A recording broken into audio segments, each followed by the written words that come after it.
So it looks like there is an end game at play. We've got a hostage deal on the table, not a complete one, but a partial one, and presumably there's going to be some sort of statement on what next.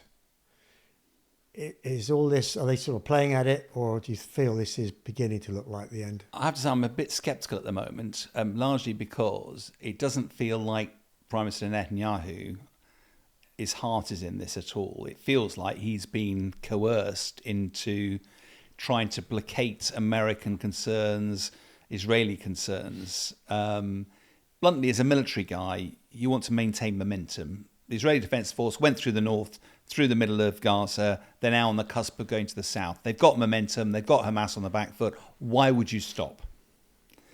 Well, you stop because there's growing international concern of this escalation. The Houthis attacking the Red Sea. That Hezbollah's going mad in the north.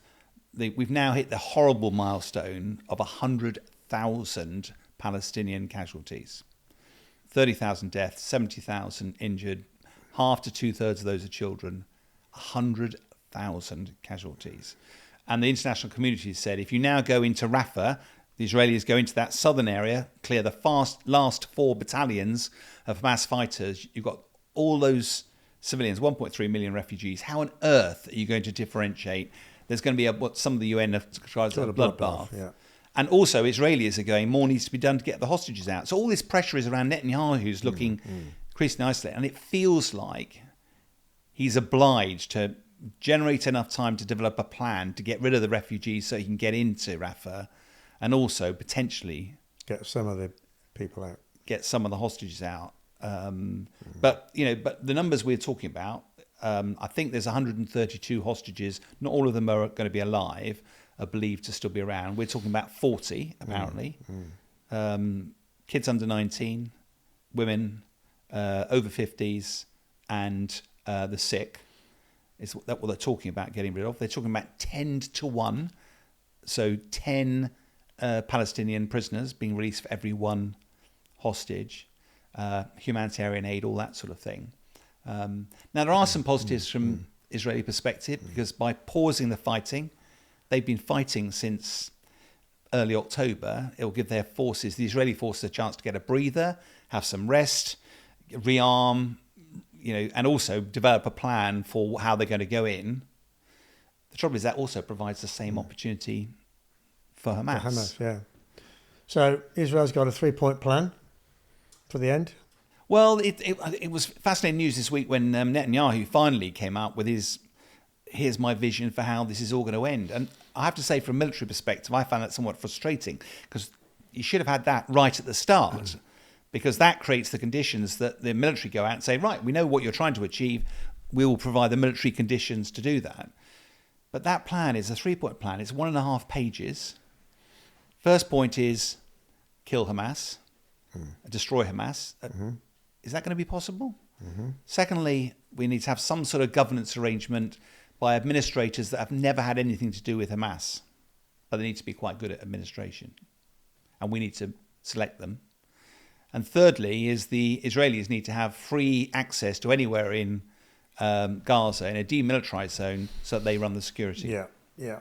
Well, I mean, even if they actually, I don't think it's possible, got rid of every single Hamas soldier, terrorist, whatever you want to call them,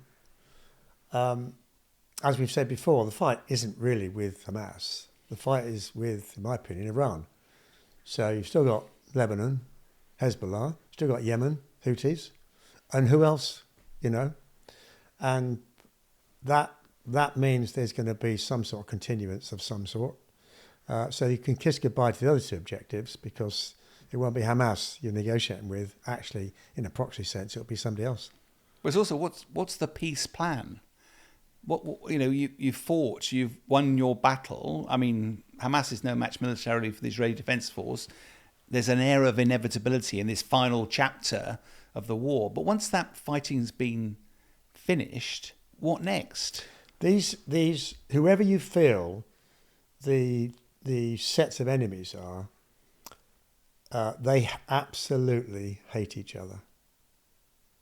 So, and war in that region has been going on for thousands and thousands of years. Doesn't sound very hopeful to me, sadly.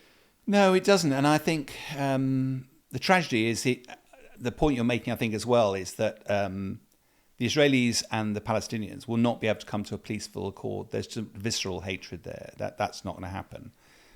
Any peace accord has to look after both sets, both parties. So Israel's worried about its security concerns. Palestinians also have a justifiable need to worry about their security concerns. Israel worry about their prosperity. That needs to be the same conversation. And at the moment, if you're only looking at it through the Israelis' lens, you're building the friction. You're not solving the problem. And I think we've said before, just because if one Hamas fighter remains alive, and the tunnels that are under Gaza, at least half of them apparently are still in Hamas's hands. Some of them go underneath the Egypt border. So it's quite likely that some of the Hamas will flee under the border and then come back in again once the war is over. So you're not going to solve that problem. No. And is Israel going to be any safer as a result of this? Well, I'll tell you what, that is very, very depressing. Well, it is if the international community does not step up, because it's very unlikely that Hamas and or the Palestinians and Israelis will solve this. They need money to rebuild Gaza. In the past, that's been Arab state money, but that will only come with certain caveats of security, etc. Governance, American influence with Israel. In the past, I thought that was a powerful influence. I'm less sure now, given the way this is going. The role of the international community, I won't use the word impose, but finding a way to create a more enduring peaceful solution of coexistence. And my experience of politicians is their attention will quickly flit onto something else. And this is not going to be an easy thing to solve. But if the political imperative isn't there to dig in, to do it properly, I've got this horrible foreboding about that we're going to be having exactly this conversation again in a few years' time.